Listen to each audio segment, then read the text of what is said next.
Bonjour Corinne. Bonjour Cathy. Alors j'aimerais qu'on évoque maintenant cette formation sur l'hypnose vibratoire quantique que tu vas réaliser. Première formation collective, Oui, puisque oui. tu as déjà réalisé de multiples fois des formations individuelles. Tout à fait, oui, depuis 2019. Voilà. Mhm. Tu es formé, je dirais, à la méthode originelle de Dolores Cannon. Dolores Cannon, oui. Hein. J'ai aussi fait l'hypnose évolutive et le processus de communication avec les défunts de l'IIHS. Et puis j'ai été formée à l'hypnose du futur. J'ai aussi appris un peu l'hypnose ericksonienne avec ma thérapeute de l'époque qui m'a un peu formée de manière informelle à ça. Et puis c'est vrai que moi j'ai toujours dans toutes les entreprises dans lesquelles j'ai été, j'étais toujours très curieuse et j'avais besoin de maîtriser mes sujets, de connaître tous les systèmes à fond pour savoir vraiment les exploiter au mieux, parce que j'ai toujours eu besoin d'être indépendante et de me dire, bah voilà, si l'autre personne elle est pas là, comment je fais? Totalement. Si je connais pas, si je sais pas où aller chercher l'information. Donc l'idée pour moi c'était, tu vois, déjà depuis de très longue date, depuis que j'ai 20 ans en fait, j'ai toujours eu besoin d'aller chercher l'information et d'avoir le maximum en fait. C'est ta manière d'être. C'est ma manière d'être, ouais. C'est, faut que je passe. Tu sais, je te parlais de la dendrite. La dendrite. Moi, je suis comme une dendrite. C'est une dendrite. Je suis une dendrite. Je pars dans tous les sens et il faut que j'aille chercher des informations de partout. Et c'est pour ça que parfois, en fait, j'ai tellement de choses à dire que je perds le fil de ce que j'ai à dire et parfois c'est compliqué pour moi de revenir. Donc je demande aux gens de me Pourtant, rappeler. moi, à chaque fois, tu me parlais très clair. Et alors, je reviens à cette formation parce que tu as énormément bossé dessus. Tu as, on va dire, je sais pas comment on va l'appeler, un fascicule que tu remettras du reste aux personnes qui se formeront avec toi. Oui, tout à fait. Qui est d'une richesse, mais incroyable. Oui, il y a beaucoup de pages. Il y a énormément de pages. C'est très, très, très, très, très riche. Avec, bien sûr, beaucoup de théories, mais aussi beaucoup d'exercices pratiques, beaucoup de cas, beaucoup de cas d'études de cas. Oui, parce qu'en fait, pour moi, le but, c'est que au bout de ces 6 jours, les personnes, elles soient, même si elles sont pas du tout hypno à la base, qu'elles ont aucune base, l'idée, c'est d'apporter les bases essentielles et les plus importantes pour justement pratiquer l'hypnose de régression. Et on va étudier, en fait, outre tous les exemples que je vais donner au fur et à mesure de la théorie et de la pratique, on va faire aussi des études de cas pour permettre aux gens de pouvoir justement interagir directement avec leurs consultants dès la sortie de la formation et surtout de pas être démunis. Et j'ai souhaité aussi également être là après. Parce que souvent, en fait, quand tu fais une formation, tu te retrouves un peu tout seul. Dans le vide. Et tu sais pas comment faire si tu te plantes et s'il y a une problématique. Et moi, j'ai indiqué aux personnes que je me mettais à leur disposition via des supervisions à 2 ou 3 reprises si vraiment c'est nécessaire, soit avant une séance, soit après, pour éventuellement, si c'est après, faire le bilan de ok, qu'est-ce qui a marché, qu'est-ce qui a pas marché. Voilà, je me suis retrouvée dans ce cas de figure, comment j'aurais pu faire. Le but, c'est d'être là après pour accompagner les gens pour qu'ils se sentent de mieux en mieux. Et puis d'autres choses que que je propose par rapport au fait de pas être seul, parce que pour moi c'est important. Donc je leur propose d'intégrer un groupe de praticiens, voilà, pour justement pouvoir partager les expériences. Et puis je suis en train de créer une carte en fait des praticiens pour permettre aux gens de retrouver les gens qui voudront pratiquer ma technique, qui voudront fonctionner comme moi. Et puis je vais aussi créer un groupe entre nous. Pour pouvoir justement s'aider, s'encourager. Oui.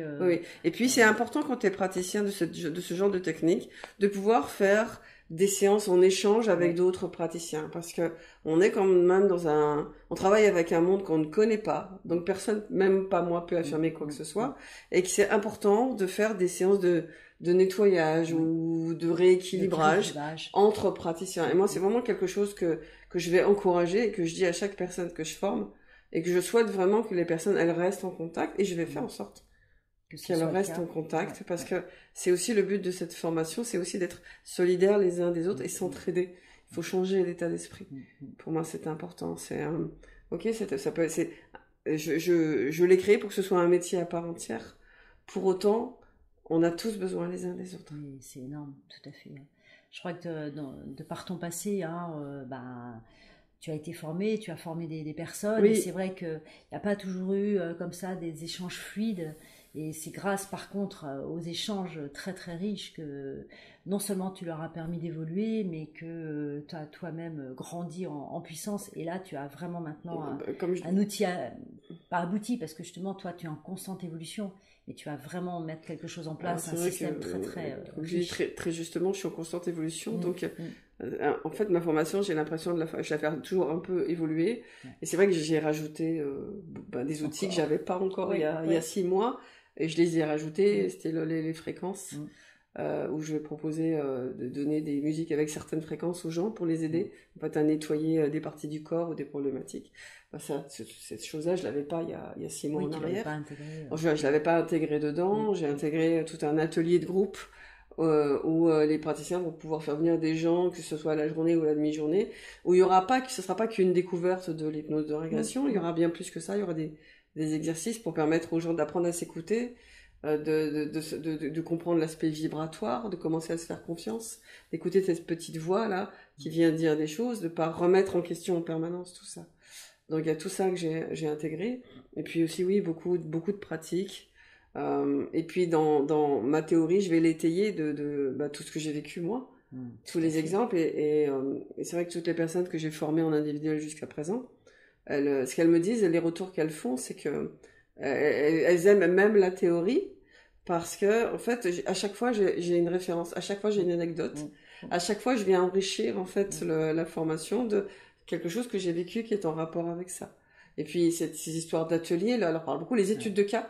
Les études elle de me cas, dit tu vois très, sur les très personnes riche. que je forme à distance, je peux pas, on peut pas pratiquer.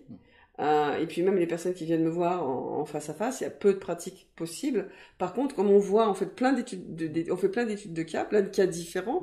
La personne à la fin, elle va se dire, ok, par rapport à ce qu'elle m'a dit, voilà. Si je me retrouve face à cette situation, voilà comment je peux réagir, sachant qu'il n'y a pas une réaction, il peut y en avoir plusieurs. Et puis l'idée, c'est pour moi de balayer en fait le maximum de choses. Donc on a parlé l'autre fois de l'aspect transgénérationnel, mais voilà, j'apprends comment on va enlever un implant, comment on va enlever un outil éthérique. Donc on fait une chirurgie éthérique, comment on le fait, comment on va aller travailler sur les différentes parties du soi, comment on va aller travailler les peurs, en fait tout ce qui pollue la personne. C'est comment, dans tous les cas de figure, qu'est-ce qu'on peut rencontrer comme cas, donc il y a plein de cas de figure, et puis comment on agit en fonction de ces différents cas de figure. L'idée, c'est pas de considérer que c'est que de la transgénérationnelle ou c'est que de l'implant, ou qu'on va travailler avec tout ce qui est du bas astral, tout ce qui est très très bas vibratoirement. Moi, en fait, l'idée, c'est de pouvoir travailler avec tout ça parce que je l'ai fait. Et je l'ai fait relativement souvent, je suis passée par là, et parce qu'il n'y a pas besoin de faire des formations de 10 jours pour enlever une énergie basse. Je vais pas citer le nom parce que ça pourrait faire peur, ou pour travailler sur le transgénérationnel, je suis désolée. Enfin, je vais peut-être m'attirer des foudres, mais enfin, moi, le nombre de fois où j'ai libéré en tout cas, oui, de par mon expérience, le nombre de fois où j'ai libéré des liens transgénérationnels qui polluaient, les secrets de famille, qui étaient enfouis, qu'on a mis en lumière, et puis ça a permis de les pacifier, de permettre à la personne de déposer son paquet, le nombre de peurs qu'il a fallu que j'aille faire affronter aux gens, tous les outils éthériques qu'il a fallu que j'enlève, tout ça, bien sûr que c'est possible. Et pour moi, c'était important de le rendre accessible. Alors, je sais que ce que tu vas me dire par rapport à... Le coût. Le coût. Dis-le, parce que je trouve que c'est quand même pour moi... un coût qui est extrêmement abordable, qui n'est pas, je dirais, à la hauteur de toute la richesse incroyable de tes outils, mais tu veux que ce soit vraiment, vraiment accessible à tous. Oui. Hein, tu veux que ça soit en fait, nous avons tous besoin d'argent pour vivre. Mais pour moi, c'est pas un moteur. Donc voilà, je veux pas faire une formation pour gagner de l'argent, je fais une formation pour transmettre ce que je sais, et puis que les gens puissent s'entraider les uns les autres. Parce qu'on est vraiment dans un monde qui va mal, et que je pense que chacun doit être à l'œuvre pour faire en sorte d'améliorer un petit peu, donner apporter sa contribution et aider les autres. Et c'est ça que j'ai envie de faire en fait, parce que j'ai tellement vu de gens mal, et moi-même j'ai été profondément mal, et j'ai cru que jamais je m'en sortirais, et je m'en suis quand même sortie, et je suis quand même là. et je vais bien et je me sens bien. Et pourtant, Dieu sait que la vie n'a pas été très aidante et facile pour moi. Mais voilà, j'ai dépassé mes peurs, j'ai dépassé, bon, alors pas tous, hein. Mais j'ai dépassé bon nombre de mes traumas. Et j'ai vraiment, je veux dire, je me suis retrouvée dans cette technique où, en fait, comment dire, je l'ai mis à ce qui j'étais moi, en fait, à ce que j'ai traversé, à ce que j'ai vécu, à comment je suis arrivée à dépasser les choses, arriver à me débloquer. Moi, c'est grâce à ça, c'est grâce à l'hypnose de régression, à tout ce qu'elle m'a apporté, mais encore plus que ça, parce que j'ai canalisé, j'ai reçu, j'ai été intégré par des énergies particulières, j'ai reçu un enseignement, j'ai vraiment eu des connexions très très fortes avec le monde d'en haut. Ça a transformé ma vie, ça a changé ma vie fondamentalement. Et on peut le dire, hein, toute cette formation que tu as reçue initialement par rapport à la technique de Dolores Cannon, tu l'as énormément fait évoluer. Ton induction, elle est canalisée. Enfin, je veux dire, tu as vu énormément de choses. Une grande partie canalisée, oui, en effet. Ouais. En fait, moi, quand je pratique, enfin, quel que soit ce que je peux faire, quand je vais communiquer avec toi, je vais me mettre en position d'ouverture et si j'ai quelque chose si je reçois quelque chose, je vais te le transmettre. Et c'est souvent aussi, ça t'a remarqué, quand je vais parler à une personne, en général, c'est un sujet qui est, chez elle, qui est pas ok, ou voilà, qui la touche. Et souvent, les gens me disent, je sais pas pourquoi, mais ça me parle. Et en fait, voilà, parce que je suis toujours dans cette position d'ouverture. Et ce qui me permet d'être plus près de la personne, de sentir sa vibration, et puis de permettre d'aller peut-être au cœur de son problème. Et parfois, je le sais même pas, en fait. Hein. Mais en fait, l'idée pour moi, c'est toujours de parler avec le cœur, de fonctionner avec le cœur. Quand tu es avec le cœur, tu es ouvert. Voilà, tu es toujours dans l'ouverture et justement dans la vibration. Oui. Parce que la vibration, elle est partout. Bon, t'en as fait évidemment, tu développes énormément la technique vibratoire de la voix. Oui, enfin, quand je dis mais pas que la technique. Hein, oui, c'est pas que. C'est vraiment ce que je suis en tant qu'énergie. Ouais. Et se rappeler à cette mémoire de qui l'on est en tant qu'énergie, puisqu'on est on est donc de la matière, donc énergie lente.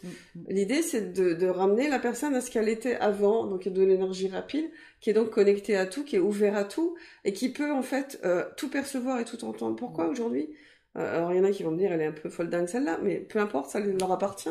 Moi, je suis très au clair avec ça. Pourquoi j'arrive à parler à un rocher qui me répond, et pourquoi j'arrive à parler à un arbre qui me répond? Alors, est-ce que c'est peut-être que j'affabule, peut-être? Voilà, mais tu vois, cette histoire de l'arbre à Sèvres-Moine, voilà, très clairement, quand je suis allée regarder sur Internet, tout était écrit, et je ne pouvais pas l'avoir inventé. Pourquoi je suis arrivée à voir, quand mon fils il avait 7 ans, je l'ai vu grand, avec sa petite barbichette, en train de faire des prélèvements d'eau dans une forêt, et je lui ai dit, ça sera ton métier plus tard. Et qui m'a dit n'importe quoi, et que 10 ans après, il est ingénieur en sciences et techniques de l'eau. Voilà, parce qu'en fait, je m'ouvre à tout, et je considère qu'absolument tout peut me parler, peut communiquer avec moi. Et l'idée, pour moi, c'est, dans tous les exercices que je vais apporter durant la formation, c'est de donner, en fait, des clés aux gens pour leur permettre de se connecter à tout, d'arriver à parler à une plante et que la plante leur réponde. Et ça va passer par le fait de pas juger, de pas juger, de pas se dire non, c'est pas ça, d'arrêter de tout remettre en question, de considérer qu'absolument tout est possible, que n'importe quoi peut leur parler, qu'ils peuvent se connecter à n'importe quoi. Parce que ce qu'il faut savoir avant toute chose, c'est que ce verre d'eau, ce verre d'eau sans eau, avec un peu d'eau au fond, il a une conscience. Le téléphone a une conscience. Bien sûr, les animaux ont une conscience. Tout a une conscience. Un grain de sable a une conscience. Et que tu peux te connecter à la conscience de chaque chose. À partir du moment où tu considères que c'est possible, bien sûr que c'est possible. Après, je veux pas chercher à persuader les gens, j'ai pas du tout envie, je veux pas m'épuiser à ça. Moi, je l'ai vécu, donc je peux le dire. Et puis j'ai eu des preuves et des confirmations de certaines choses. Donc après, je me dis, je peux pas fabuler, c'est pas possible. Non, Voilà. Et l'idée pour moi, c'est vraiment de pouvoir permettre aux gens de s'écouter pleinement, de connecter cette vibration, de sentir cette vibration en eux. Tu vois, quand on travaille sur la voix. Je demande toujours aux gens, regardez, quand vous parlez, mettez déjà votre main là et vous sentez les vibrations. Et l'idée, à un moment donné, c'est d'aller parler avec ton cœur. Et et pas parler avec ta voix. Voilà, c'est pas à la bouche. Et en fait, quand tu arrives à travailler avec ça, avec le cœur et à mettre l'intention qui va avec. Alors, je vais pas donner tous les exercices, hein, mais il y en a tellement. Il y en a pas mal, mais sur le travail de la voix, ça vient souvent chercher les gens, et les gens souvent me disent, waouh, je savais pas que j'avais ça. Je savais pas que j'avais cette vibration, cette voix-là. Et ben pour moi, cette voix-là, c'est celle qui va permettre à la personne de changer d'état vibratoire et de se connecter elle-même à son cœur. Il faut l'incarner, en fait. C'est pas juste un praticien qui connaît une méthode et qui va la pratiquer. Non, c'est incarne ça. Incarne cette technique, incarne en fait ce texte que tu es en train de lire ou de donner à l'autre. Incarne l'information que tu donnes à l'autre. Incarne chaque phrase. C'est pour ça que je mets toujours du sacré dans tout. La notion du sacré, pour moi, elle est essentielle. C'est sacralise tout à chaque instant. Dans ce que tu fais, tu vides de ton lave-vaisselle, sacralise cet instant, soit dans l'instant. Chaque chose, chaque instant, chaque seconde est importante. Alors, ok, hein, je suis la première à pas sacraliser tout le temps, hein, on va être d'accord. Mais j'essaye vraiment, tu vois, déjà tous les soirs, je remercie la vie, je remercie tout ce que j'ai vécu, tous les gens qui ont croisé mon chemin, tout ce qu'on a pu faire ensemble.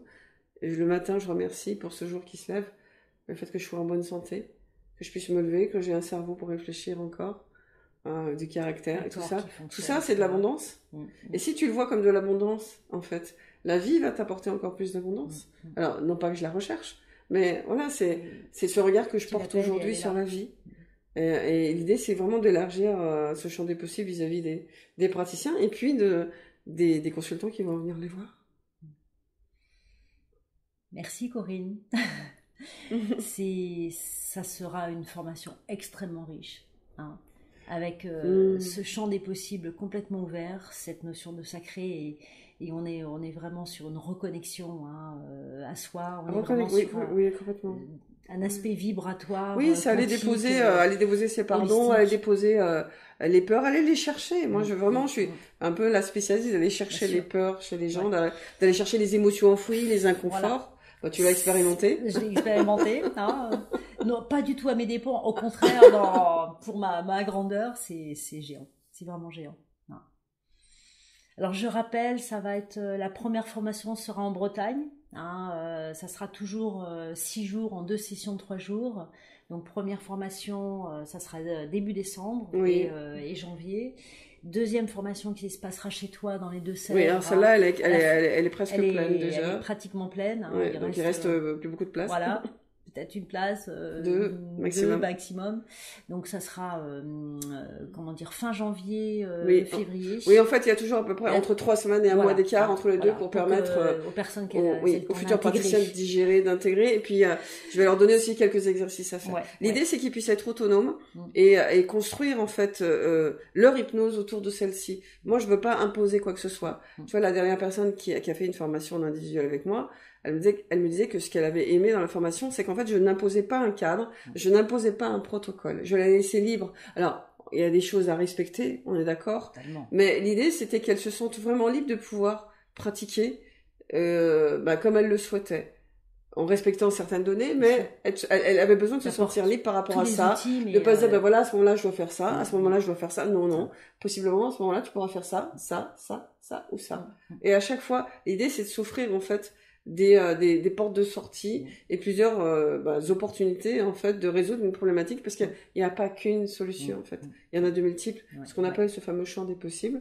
L'idée, c'est de permettre aux gens justement d'accéder à ce champ des possibles pour justement voir qu'il y a plusieurs possibilités et qu'une croyance, c'est quelque chose de limitant et d'enfermant. Parce que quand tu crois en quelque chose, tu crois pas en autre chose. Du coup, tu regardes dans cette direction et tu ouvres pas tes chakras et tu ouvres pas ton espace et ta conscience à autre chose. Il y a plein de choses qui sont, toutes les peurs, on est d'accord, elles sont extrêmement limitantes. Elles sont même extrêmement enfermantes. L'idée, c'est de sortir de tout ça, c'est de balayer, en fait, tout ce qui nous empêche de pouvoir accéder à tous nos potentiels. Et c'est pour ça que je parle de cette notion de dendrite chez moi, parce que je suis un peu, je suis pas toujours dans tous les sens. Tu vas chercher partout. Oui, mais en fait, c'est aussi pour ça que je me retrouve dans cette technique-là, parce que je m'interdis rien. Je m'enferme en rien. Et je vais toujours aller chercher le petit truc. À chaque fois, je vais creuser. Moi, je suis Pour ça, je lâche rien. Je le redis, non seulement tu lâches rien, et c'est toujours une constante évolution. Hein. Y a rien de figé, il n'y a rien de permanent. Oui. Tout est impermanent, mais parce que tu es toujours en train de chercher, de recevoir et de proposer et de partager. Merci pour cette formation qui est d'une richesse extrême, et ben, je souhaite au futur, je dirais, formé d'avoir la chance de te rencontrer. Écoute, on verra. C'est elle qui décidera, mais absolument. Bon, écoute, il semblerait que... Il n'y a pas de souci. C'est bien parti. Non, c'est bien parti. Merci beaucoup et à très bientôt. Merci, à bientôt. Belle journée. Belle journée à toi. Ciao. Salut.